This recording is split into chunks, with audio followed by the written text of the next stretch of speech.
नहीं होती तो मैं यार को कह देता। कब बुलाया मैंने, किसको बुलाया भाई? 1 मिनट जनाब, शिकायत मैं क्यों बुलाऊंगा? आपको मैंने कह दिया ये आराम से बैठ जाइए, मैं गाड़ी मंगवा मैंने कोई गलत कह दिया कि भाई हॉस्पिटलों में आराम से बात करिए। वो आपदा मुल्क गई जंदे यार समझो अगले तो फिर मैंने तो आपको कह रहा समझ के मैंने कहा था बात की उल्टा मेरे बगैर बोल रहा आपने तो ये कहीं भी इनको समझाना था, इनको मैं समझाया तभी लेके गया हूँ। इसीलिए मैंने आप पुलिस मुलाजिम थे इसीलिए कहा था मैंने। तो सर मैं डॉक्टर साहब को कह के जाऊँ, मैं डॉक्टर साहब कोई दिक्कत नहीं है, मैं इनको ले बात थोड़ी है। हमने कोई क्या बोल दिया? क्या बोल रहे हैं इनको? मेरे साथ बहस करने की जरूरत नहीं, आप जाइए। वो सर वो ऐसे है, मैं मानता हूँ। मैं आपको कह दिया कि एम्बुलेंस मंगाने की मैंने को बुलाया किसी को?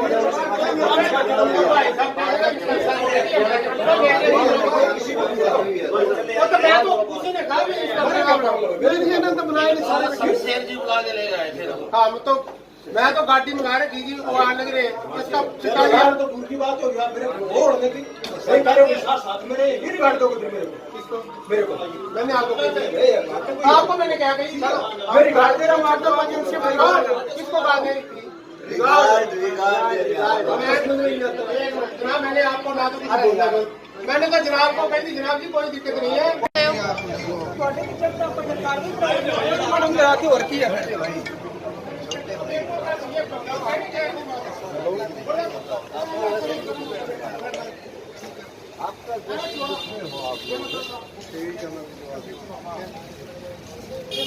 कोई जान लग रहा तुम क्या बोलने लग रही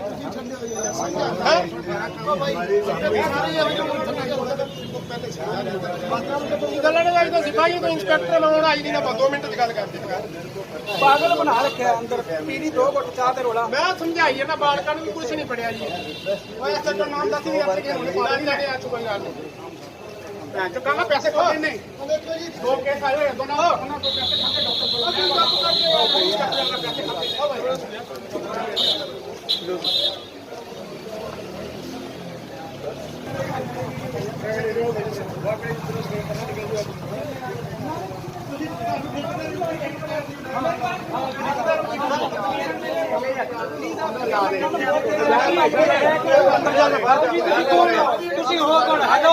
आप हो कौन?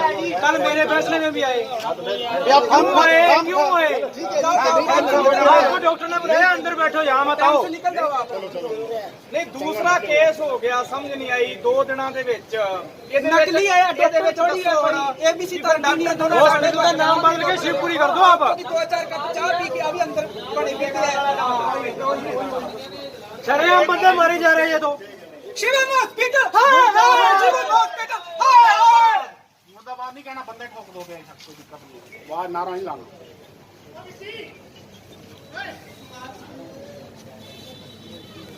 हाँ बे मतलब वो चाह पीनी होनी अंदर बैठ के एक्चुअली का मतलब ऐसे तो ਤੁਹਾਨੂੰ ਰੋਬ ਦਿਖਾ ਰਿਹਾ ਬੇ ਮਤਲਬ ਦਾ ਸਾਡੇ ਤੇ ਰੋਬ ਦਿਖਾ ਰਿਹਾ ਤੂੰ ਤੇਰੀ ਸਵੇਰੇ ਐਪਲੀਕੇਸ਼ਨ ਨਾ ਪਾਈ ਨਾ ਸਰਕਾਰ ਬਾਅਦ ਚ ਕਰਾਂਗੇ ਅਸੀਂ ਪਹਿਲਾਂ ਤੇਰੀ ਐਪਲੀਕੇਸ਼ਨ ਪਾਵਾਂਗਾ ਇਹੋ ਜੇ ਤੇਰਾ ਮੱਕੂ ਬਣਵਾ ਦਾਂਗਾ ਮੈਂ ਚਲੋ ਚਲੋ ਗੱਡੀ में बैठो अच्छा कर ले आएगा भाई साहब नहीं मरना चाहिए नाल बंदा मार दे अच्छा देख बेटी यार रिपोर्ट लिखवानी में अंदर मंगा करके ले जाएंगे हफ्ते बाद 10 दिन बाद महीने बाद मांग वाले की पास नहीं बचाऊंगा छाट पता जो रब ने क्या कुछ नहीं होगा और रब ने इन्होंने मेरे हाथ मारना हो फिर नहीं पता रब ने मैंने पानी थले लाया कोई गल नहीं अगर इन्होंने कोई होर ही मार दिया नहीं कहा मैं मारे पागल ना मैं बख्शना नहीं चाहता दसता मैं तेन मैं साइड पर है यार चलिए कोई फायदा नहीं है हम की लड़ना की कर रहे आज मैं बाहर क्यों नहीं वो तो खाई बैठे रहेंगे अंदर मैं नहीं बेटा नहीं काम करना मांगते हैं कोई गल नहीं मैं कल ना दुकान ब्रांच में मंगा के बैठ गया या बंदे का अपना होगा कोई गल नहीं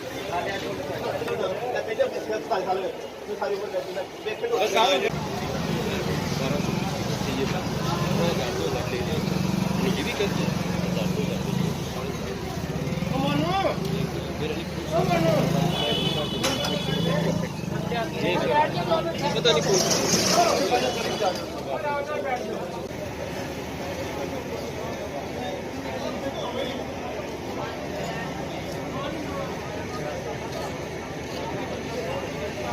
ਮੈਟਰ ਐਵੇਂ ਜੀ, ਮੰਮੀ ਦੀ ਆਕਸੀਜਨ ਦੀ ਪ੍ਰੋਬਲਮ ਸੀਗੀ। ਅਸੀਂ ਇੱਥੇ ਲੈ ਕੇ ਆਏ ਆਪਣਾ PGI ਖਾਨਪੁਰ ਤੋਂ, ਡਿਸਟ੍ਰਿਕਟ ਸੋਨੀਪਤ ਤੋਂ। 2 ਦਿਨ ਤੇ ਆਕਸੀਜਨ ਆਪਣਾ 95-96 ਚੱਲ ਰਹੀ ਸੀ, ਠੀਕ ਚੱਲ ਰਹੀ ਸੀ, ਨੋਰਮਲ ਆਕਸੀਜਨ ਤੇ ਲਾ ਰੱਖੀ ਸੀ ਇਹਨਾਂ ਨੇ। ਫਿਰ ਤੀਜੇ ਦਿਨ ਇਹਨਾਂ ਦੀ ਆਕਸੀਜਨ 'ਚ ਪ੍ਰੋਬਲਮ ਆ ਗਈ। ਪ੍ਰੋਬਲਮ ਆਈ ਤੇ ਇਹ ਕਹਿੰਦੇ ਜੀ ਅਸੀਂ ਕੋਈ ਗੱਲ ਨਹੀਂ, ਕਵਰਿੰਗ ਹੋ ਜਾਏਗੀ। ਇੱਕ ਦਿਨ ਨਹੀਂ ਸੁਧਾਰਿਆ, ਦੂਜੇ ਦਿਨ ਨਹੀਂ, ਫਿਰ ਮੈਨੂੰ ਕਹਿੰਦੇ ਵੈਂਟੀਲੇਟਰ ਤੇ ਲਾਣਾ ਪੈਣਾ। ਮੈਂ ਕਿਹਾ ਵੈਂਟੀਲੇਟਰ ਤੇ ਅਸੀਂ ਮਾਤਾ ਨੂੰ ਨਹੀਂ ਲਵਾਉਣਾ। ਇਹ ਫਿਰ ਕਹਿੰਦੇ ਕੋਈ ਗੱਲ ਨਹੀਂ, ਆਪਣਾ ਵੈਂਟੀਲੇਟਰ ਵਾਲੀ ਆਕਸੀਜਨ ਲੱਗੇਗੀ, ਦੂਸਰਾ ਆਪਣਾ ਬਾਈਪੈਪ ਪਾਣੀ ਪਏਗੀ। ਮੈਂ ਕਿਹਾ ਅਸੀਂ ਕੁਛ ਨਹੀਂ ਪਾਣਾ, ਫੂਡ ਪਾਈਪ ਪਾਣੀ ਨਾ ਕੁਛ ਨਹੀਂ ਪਾਣੀ, ਵੈਸੇ ਰੱਖੋ। ਫਿਰ ਇਹਨਾਂ ਨੂੰ ਅੱਜ ਜਦੋਂ ਵੇਖਿਆ ਨਾ, ਅੱਜ ਜ਼ਿਆਦਾ ਕੰਡੀਸ਼ਨ ਡਾਊਨ ਹੋ ਰਹੀ ਹੈ। ਫਿਰ ਇਹ ਕਹਿੰਦੇ ਜੀ ਵੈਂਟੀਲੇਟਰ ਤੇ ਲੈਣਾ ਪਏਗਾ। ਮੈਂ ਕਿਹਾ ਜੀ ਮੈਂ ਇੱਕ ਵਾਰੀ ਮੈਂ ਨਾ ਜਿਹੜੀ ਤੁਹਾਡੀ ਨੋਰਮਲ ਆਕਸੀਜਨ ਵਾਲੀ ਮਸ਼ੀਨ ਹੈਗੀ ਹੈ, ਇਹਦੀ ਫੋਟੋ ਖਿੱਚ ਕੇ ਮੈਂ ਆਪਣਾ PGI ਦਿਖਾਉਣਾ ਚਾਹੁੰਦਾ ਵੀ ਉਹੀ ਮਸ਼ੀਨ ਹੈ ਜਿਹੜੀ ਉੱਥੇ ਹੈਗੀ ਹੈ ਜਾਂ ਇਹ ਹੋਰ ਹੈ। ਇਹ ਮੈਨੂੰ ਮਨਾ ਕਰਕੇ ਕਹਿੰਦੇ ਜੀ ਫੋਟੋ ਨਹੀਂ ਖਿੱਚ ਸਕਦੇ ਤੁਸੀਂ, ਨਾ ਤੁਸੀਂ ਬਾਹਰ ਕਰ ਸਕਦੇ। ਫਿਰ ਮੈਂ ਡਾਕਟਰ ਸਾਹਿਬ ਨਾਲ ਮਿਲਿਆ। ਡਾਕਟਰ ਸਾਹਿਬ ਨਾਲ ਮਿਲਿਆ, ਮੈਂ ਕਿਹਾ ਡਾਕਟਰ ਸਾਹਿਬ ਇਹ ਵਾਲੀ ਮੇਰੀ ਮਾਤਾ ਦੀ ਮਸ਼ੀਨ ਲੱਗੀ ਸੀਗੀ, ਇਹ ਕੀ ਹੈ, ਸੇਮ ਹੈਗੀ ਹੈ? ਨਹੀਂ, ਡਾਕਟਰ ਸਾਹਿਬ ਕਹਿੰਦਾ ਨਹੀਂ, ਇਹ ਤਾਂ ਵੱਡੀ ਵਾਲੀ ਮਸ਼ੀਨ ਹੈਗੀ, ਇਹ ਛੋਟੀ ਜਿਹੜੀ ਲੱਗੀ ਹੋਈ ਹੈ। ਅਤੇ ਮੈਂ ਕਿਹਾ ਫਿਰ ਇਹ ਕਿਉਂ ਨਹੀਂ ਲਗਾਈ? ਕਹਿੰਦਾ ਕੋਈ ਗੱਲ ਨਹੀਂ, ਅਸੀਂ ਹੁਣ ਲਗਾ ਦਿੰਦੇ ਹਾਂ, ਇਹ ਤਾਂ ਹੈਗੀ ਹੈ। ਫਿਰ ਮੈਂ ਕਿਹਾ ਮੈਨੂੰ ਝੂਠ ਕਿਉਂ ਬੋਲਿਆ ਰਿਹਾ ਵੀ ਮਤਲਬ ਇੱਕੋ ਕੰਮ ਕਰਦੀ ਹੈ। ਸਟਾਫ ਸਾਰਾ ਜਿੰਨਾ ਵੀ ਆਈਸੀਯੂ ਸਭ ਨੇ ਬੋਲਿਆ ਇਹ ਸੇਮ ਮਸ਼ੀਨ ਹੈ। ਬਾਅਦ 'ਚ ਡਾਕਟਰ ਸਾਹਿਬ ਕਹਿੰਦੇ ਇਹ ਸਾਡੀ ਗਲਤੀ, ਜਿਹੜਾ ਅਸੀਂ 3 ਦਿਨ ਤੋਂ ਲਾਈ ਨਹੀਂ, ਇਹ ਸਾਡੇ ਕੋਲ ਗਲਤੀ ਹੋ ਗਈ। ਡਾਕਟਰ ਜਵੇਦ ਖਾਨ ਸੀ, ਕਹਿੰਦੇ ਸਾਡੇ ਕੋਲ ਗਲਤੀ ਹੋ ਗਈ ਵੀ ਇਹ ਮਸ਼ੀਨ ਅੱਜ ਲਾ ਦਿੰਦੇ ਹਾਂ। ਜੀ ਉਦੋਂ ਮਾਤਾ ਦੀ ਕੰਡੀਸ਼ਨ ਬਿਲਕੁਲ ਡਾਊਨ ਸੀ ਕਿ ਹੋਸ਼ ਵੀ ਹੈ ਨਹੀਂ ਸੀ ਉਹਨਾਂ ਨੂੰ। ਇਹਨਾਂ ਨੇ ਮਤਲਬ ਕਿ ਆਪਣੀ ਫੁਰਤੀ ਕਰਨ ਵਾਸਤੇ ਵੀ ਇਹਨਾਂ ਨੂੰ ਕੋਈ ਦਿੱਕਤ ਨਾ ਹੋਏ, ਸਾਡੇ ਸਾਹਮਣੇ ਉਹਨਾਂ ਨੇ ਲਗਾ ਦਿੱਤੀ ਵੀ ਐਲੋ ਜੀ। ਉੱਪਰ ਡੈਡ ਹੀ ਹੈਗੇ ਸੀਗੇ। ਸਾਨੂੰ ਪਹਿਲਾਂ ਕਰੋਨਾ ਸੀ, ਕਰੋਨਾ ਨੈਗੇਟਿਵ ਸੀਗਾ ਜੀ। ਸਿਰਫ ਤੇ ਸਿਰਫ ਖਾਲੀ ਆਕਸੀਜਨ ਦੀ ਪ੍ਰੋਬਲਮ ਸੀ। ਰਿਪੋਰਟਾਂ ਜਿਹੜੀਆਂ ਹੋਈਆਂ ਉਹਨਾਂ 'ਚ ਕਾਫੀ ਮਤਲਬ ਕਿ ਠੀਕ ਆ ਰਹੀਆਂ ਸੀ, ਨੋਰਮਲ ਆ ਰਹੀਆਂ ਸੀ। ਮੰਗ ਹੀ ਕਰ ਰਹੇ ਹਾਂ ਜੀ, ਅਸੀਂ ਕੋਈ ਮੰਗ ਨਹੀਂ ਹੈਗੀ। ਹਸਪੀਟਲ ਬੰਦ ਹੋਣਾ ਜ਼ਰੂਰੀ ਹੈ। 2 ਬੰਦੇ ਨੁਕਸਾਨ ਹੋ ਗਿਆ ਇੱਥੇ ਜੀ। ਇਹ ਤਾਂ 2 ਦਿਨ ਬੰਦੇ ਨੂੰ ਬੰਦ ਹੋਣਾ। ਇਹ ਜਿਹੜੇ ਬੰਦੇ ਫਿਰਦੇ ਪੈਂਟਾ ਪਾ ਕੇ ਤੇ ਦਿਹਾੜੀ ਕਰਨ ਘੰਟਾ ਘਰ। ਬਿਲਕੁਲ ਜੀ, ਬਿਲਕੁਲ ਇਹ ਟੋਟਲੀ ਬੰਦ ਹੋਣਾ ਚਾਹੀਦਾ ਜੀ। ਇਹ ਪੂਰੀ ਲਾਪਰਵਾਹੀ ਹੈ ਜੀ। ਚੀਜ਼ਾਂ ਹੋਣ ਤੋਂ ਬਾਅਦ ਤੁਸੀਂ ਮਤਲਬ ਕਿ ਇੱਕ ਪੈਸਾ ਦੇ ਜ਼ਰੀਏ ਰੱਖਿਆ ਵੀ ਅਸੀਂ ਇਹਨਾਂ ਨੂੰ ਇਹ ਸੀਗਾ ਵੀ ਵੈਂਟੀਲੇਟਰ ਤੇ ਅਸੀਂ ਪੈਸੇ ਝਾੜਾਂਗੇ, ਪਰ ਇਹਨਾਂ ਨੂੰ ਬਾਅਦ 'ਚ ਪਤਾ ਲੱਗਿਆ ਬੰਦੇ ਨੂੰ ਸਾਰੀ ਨੌਲੇਜ ਹੈਗੀ ਇਸ चीज़ की। इस करके ना फिर मना करता, कहना नहीं हम पैसे नहीं लेंगे आपसे। मैं कहा वेंटिलेटर वाली आपके पास ऑक्सीजन थी, लगाई क्यों नहीं? कहता है हमारी गलती, हमने नहीं लगाई, हम अपनी गलती मानते हैं। कहता है कोई बात नहीं, अब जो आप कहोगे हम वो देने को तैयार है फलाना। मैं कहा हमारे को पैसा नहीं चाहिए, बंदे के बदले बंदा जा। मेरी माता है बिल्कुल श्वास, माता में श्वास डाल दो उसके। जिस टाइम उत्थों खानपुर तो लियाए सीगे ना, उस टाइम इन्हों फोटो दिखाई सी मशीन की, कहते साढ़े को लै तुसीं आ जाओ, कोई दिक्कत वाली गल नहीं। उसके बावजूद भी नहीं लगाई। चलो 3 दिन ऑक्सीजन लेवल जो उनका ठीक था, चौथे दिन डाउन हो गया, कम से कम वो तो लगा दो। फिर उसके बाद आ ही लगाई है। महीने ਦੇ ਵਿੱਚ ਨਾ ਕਰਦੀ 16-17 ਦਿਨ PGI ਰਹਿੰਦੇ ਹਾਂ ਜੀ। 3 ਮਹੀਨੇ ਲਗਾਤਾਰ ਉੱਥੇ ਰਹੇ। 3 ਮਹੀਨੇ ਤੋਂ ਤਾਂ ਲਗਾਤਾਰ ਮੈਂ PGI ਸੀਗਾ ਜੀ, ਖਾਨਪੁਰ ਡਿਸਟ੍ਰਿਕਟ ਸੋਨੀਪਤ ਵਿੱਚ। ਟੋਟਲੀ ਡਾਕਟਰਾਂ ਨਾਲ ਇੰਨੀ ਜਾਣ ਪਛਾਣ ਸੀਗੀ, ਮਤਲਬ ਡਾਕਟਰਾਂ ਨੇ ਦੱਸਿਆ ਸੀ ਇਹਨੇ ਜਿਹੜੀ ਵੈਂਟੀਲੇਟਰ ਵਾਲੀ ਆਕਸੀਜਨ ਹੈ ਇਹ 40% ਕੰਮ ਕਰਦੀ ਹੈ, ਇਹਦੀ ਫੁੱਲ ਅਗਰ ਕਰਾਂਗੇ 70% ਤੇ ਹੈ, ਇਹਨਾਂ ਕੋਲ 16% ਤੇ ਹੈਗੀ ਸੀ। ਔਰ ਅੱਜ ਇਹਨਾਂ ਨੇ ਉਹੀ ਲਗਾ ਕੇ ਅੱਜ ਇਹਨਾਂ ਨੇ ਆਕਸੀਜਨ ਉਹੀ 70% ਤੇ ਕੀਤੀ। ਜਦੋਂ ਦੇਖਿਆ ਵੀ ਡੈਡ ਹੁਣ ਕੋਈ ਆਪਸ਼ਨ ਨਹੀਂ ਹੈਗਾ। ਦਿੱਕਤ ਸਾਡੀ ਹੈ ਭਾਬੀ ਨੂੰ, ਜੇ ਕੋਈ ਉਲੀ ਕੇ ਉਹਦੀ ਸਾਥ ਆਪ ਨੂੰ ਜਾਨ ਮਾਰਦੇ ਨੂੰ ਟੈਨਸ਼ਨ ਕਿਉਂ ਲਈਏ? 30-40 हज़ार रुपया रोज का जमा कराए, वो तो बोलना ही को नहीं। सच्चाई इसमें तो क्या कह सकते हैं, डॉक्टर अपने हिसाब से ट्रीटमेंट देता है। आज से हफ्ता पहले ये पेशेंट आया था, पोस्ट कोविड का पेशेंट है, लंग्स इसके फेलियर में ही थे। सिटी स्कोर की अगर बात करें 23 के अराउंड में इसका सिटी स्कोर था, ठीक है। और वेंटी की उनको जरूरत ही नहीं लगी डॉक्टर को, जब तक वो कैसे यूज़ कर लेगा। और वो तो खुद जो मशीनरी दिखा रहे हैं वो एक CPAP मशीन है, वो CPAP ही यहाँ पे चल रही है। उनका मेन इशू ये था कि जो मशीन हमने दिखाई वैसी नहीं है, शेप अलग हो सकती है मशीनरी की, प्रोसीजर तो सेम ही होगा ना मशीन का, उसने काम तो वही करना है। प्रॉब्लम कुछ भी नहीं है, पिछले 1 हफ्ते से पेशेंट फाइट कर रहा है, मशीनें भी हमारी तरफ से जो है हमने लगा रखी है, ट्रीटमेंट भी प्रॉपर जा रहा है, कोई उसमें इशू नहीं है। एकदम से पेशेंट की सैचुरेशन फॉल हो सकती है, लंग्स काम नहीं करेंगे तो क्या करेंगे। आज जब उनसे वेंटी के लिए कंसेंट मांगा गया तो भी उन्होंने कंसेंट नहीं दिया। विदाउट कंसेंट हम उस मशीन को कैसे लगाएंगे? ट्यूब डालना, वो करना, कंसेंट तो चाहिए ना। ऐसा है जी, परिवार वाले जो भी आरोप लगा रहे हैं उनको ये पहले दिन से क्लियर था कि माता को कोई भी दिक्कत हो सकती है। ये वहाँ से शिफ्ट हुए तब भी एम्बू और इन पे शिफ्ट हुए, ऑक्सीजन के साथ आई, मशीनरी लगा के आए एम्बुलेंस पे। जो ट्रीटमेंट था बेस्ट ट्रीटमेंट दिया, कोई उसमें नहीं है। तो वो क्या स्थिति है, वो परिवार वाले मांग कर रहे हैं कि लापरवाही की वजह से हुआ है। हॉस्पिटल के आगे पहले से ही धरना था, दूसरा ये केस हाँ, ये मान सकते हैं कि कहीं ना कहीं पे कुछ शरारती तत्वों ने उनको उकसाया है, क्योंकि अगर बिल वाइज बात करें या हॉस्पिटल के लेवल पे बात करें, डे 1 से ही उनका अमाउंट को लेके और उसको लेके इशू ही रहा है। अप्रोक्सीमेट 1 हफ्ता हो गया। आप सब मीडिया भाइयों की तरफ से एक बात कहना चाहूँगा सभी को कि अगर इसी तरह से माहौल चलता रहा तो डॉक्टरी प्रोफेशन में डॉक्टर्स मरीजों को लेना बंद कर देंगे, जिसका नुकसान आम जनता को रहेगा, किसी का कुछ नहीं जाएगा। तो इस नुकसान ना हो जनता का किसी इस तरह से, उसके लिए मैं यही अपील करूँगा कि अगर किसी भी बंदे को, किसी भी मरीज के साथ वालों को कोई आपत्ति होती है, वो बैठकर बात करे, समझे प्रॉब्लम को, हॉस्पिटल की प्रॉब्लम समझे और अपनी प्रॉब्लम बताए। ये हल्ला मचाना, इस तरह से तोड़ फोड़ और इसको बढ़ावा देना कहीं ना कहीं पे हम लोगों को अनसिक्योरिटी फील करवा रही हैं, जो कि बिल्कुल गलत। परिवार का कहना है कि उनके द्वारा डॉक्टर से बात की गई और उन्होंने गलती भी इस चीज़ की मानी है कि हमने मशीन पहले यूज़ नहीं की। ऐसा है जी, कोई ऐसी बात नहीं हुई। अब इस बात में कितनी सच्चाई है वो तो आप लोगों ने देखना है। देखिए, डेथ है, नेचुरल डेथ कभी भी हो सकती है।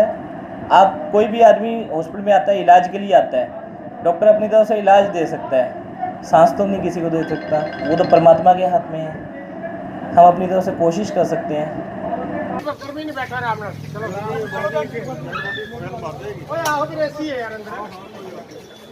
बंदे देखी जाए बैठे अंदर कोई बात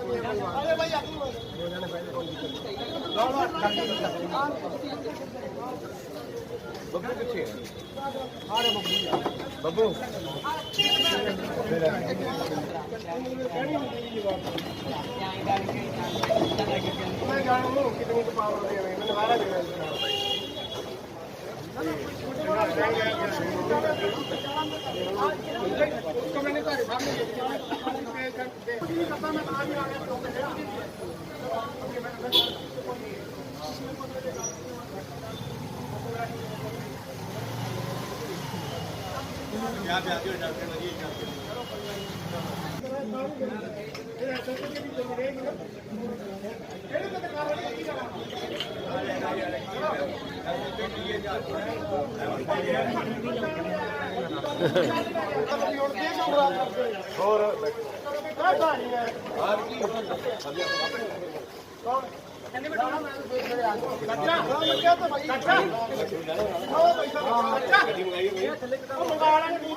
हमारा ये साथी है मल्लिका से, इसके पिताजी जो थे शिवम हॉस्पिटल में दाखिल थे और ऑपरेशन था, पित्ते की पथरी का ऑपरेशन गलत हो गया। पहले दूरबीन से किया, फिर वो सूत नहीं आया, चीर फाड़ करी, उसके साथ कोई वेन साथ सिलाई होगी, उसके साथ फिर बाबर सिंह से इन्होंने करवाया। वो केस ख़राब हो गया। ख़राब होने के बाद इन्होंने बठिंडा रेफ़र कर दिया, तो वहाँ अब एडमिट हैं और ज़िंदगी और मौत की लड़ाई लड़ रहे हैं। इस साथी ने यहाँ आके इनको जब कहा, वो कहते भी पैसे ले लो हमारे से, 2.5 लाख ले लो, 3 ले लो, 4 ले लो। तो इस साथी ने हमारी कल संगठन की मीटिंग थी, उस समय इसका फ़ोन गया, ये हम आए, इसने जाके कहा, हमारे को बुला के लाया। तो हम किसानी आंदोलन लड़ रहे हैं, लेकिन किसानी आंदोलन के साथ साथ जो हमारे निजी साथी हैं, जो निजी मसले हैं, वो भी हमारे को देखने पड़ते हैं, क्योंकि हमारे संगठन का ये मेंबर है। तो हम यहाँ सारे आए तो देखा भी इसके साथ जाती हो रही है। तो क्योंकि इसने कोई पैसे की डिमांड नहीं करी, कोई लोग बीच में आगे कोई लोग अपने आप पंचायती करके भी पैसे ले ले, इसकी पैसे की डिमांड नहीं है। ये कहता मेरे बाप की, मेरे पिताजी की मेरे को ज़िंदगी चाहिए, उनका जो इलाज है चल रहा वो इलाज करा दो, क्योंकि इन्होंने रेफ़र किया था, वहाँ आदेश मेडिकल कॉलेज में है, किसी अस्पताल के डॉक्टर ने उनको रेफ़र किया था। तो हमारी मांग आज भी यही है। आज आपने देखा एक और डेथ होगी, उन्होंने भी हंगामा किया। अब पुलिस प्रशासन कल का बैठा है, इतनी गर्मी है, यहाँ अंदर एसी में बैठे हैं ये लोग, कल के बैठे हैं, रात भी यहाँ सोए हैं। तो हम तो आपके चैनल के माध्यम से प्रशासन को और हमारे CMO साहब को ये बेनती करना चाहते हैं कि ये लोग जो हैं पीड़ित पक्ष उसके साथ आएँ और इनको न्याय दिलाया जाए। हमारे को कोई और मांग नहीं है, इन साथियों की मांग नहीं है भी हमारे को पैसे चाहिए। इनकी मांग सिर्फ और सिर्फ ये है भी हमारे इकबाल चंद जी जो इनके पिताजी हैं उनका इलाज चाहिए, जो इलाज पे खर्चा आता है ये डॉक्टर दे, क्योंकि रेफर इसी ने किया है। देखो लगातार लापरवाही को केस सामने आ ही रहे हैं। ये आप पहले भी आपने देखा होगा जो लापरवाही की दिक्कत आई थी उसके बाद नाम बदला हॉस्पिटल का और अब भी दोबारा से स्टार्टिंग हो रहा है। लेकिन ये लोग कुछ अपने पैसे वाले लोग हैं, अपने दबाव से आवाज़ दबा देते हैं, आम जनता की आवाज़ ये दबा देते हैं अपने पैसे के दम पर। ये लोग जो डॉक्टर हैं अच्छे पैसे वाले लोग हैं, लेकिन अब आवाम जाग चुका है, कोई किसी का जुल्म नहीं सहेगा। इनको न्याय जब तक नहीं मिलेगा ये बैठे हुए हैं। तो हम तो आपके चैनल के माध्यम से फिर यही बेनती करते हैं सिविल प्रशासन को और हमारे स्वास्थ्य विभाग को भी हमारे इन साथियों को जल्द से जल्द न्याय मिले और ये अपने, क्योंकि अभी भी इनके जो पिताजी हैं हॉस्पिटल में हैं, ये अपना काम धंधा छोड़कर उनकी देख रेख छोड़कर यहाँ बैठे हैं, तो ये अच्छी बात नहीं है इस हॉस्पिटल के लिए, स्वास्थ्य विभाग के लिए और सिरसा प्रशासन के लिए। पीड़ित दूसरे पक्ष था तो उनको धमका रहे थे वो भी आप बाहर निकलिए। जिसके जो यहाँ पेशेंट है, डॉक्टरों के लिए एक नंबर है, बेड नंबर, लेकिन जिसका पेशेंट है, जिसका माँ बाप है, भाई बहन है, बच्चा है, उसके लिए वो ज़िंदगी है, सब कुछ है। और डॉक्टर के लिए एक नंबर है, भी 12 नंबर बेड है। इनको तो नंबर है लेकिन वो ज़िंदगी है, इसलिए वो उन्हीं का भी यही था। वो जब डॉक्टर से कह रहे थे हमारे पेशेंट को संभाला नहीं गया, ऑक्सीजन नहीं दी गई, तो SHO धमका के उनको बाहर निकाल रहा था। इसी वजह पे वो SHO पर भी भड़क रहे थे और वो अपना यहाँ आपने देखा कितना बड़ा हंगामा हुआ है। ये इन लोगों के लिए एक वो नंबर है, लेकिन ज़िंदगी है लोगों की। ये अगर किसी का माँ बाप है तो उसकी छाया है, उसके घर की एक ताला है। तो हर बंदे की ज़िंदगी है जो इस जहान में आया, इस जगत में आया, उसकी कीमती है। उसको समझते हुए इन डॉक्टरों को लापरवाही नहीं बरतनी चाहिए।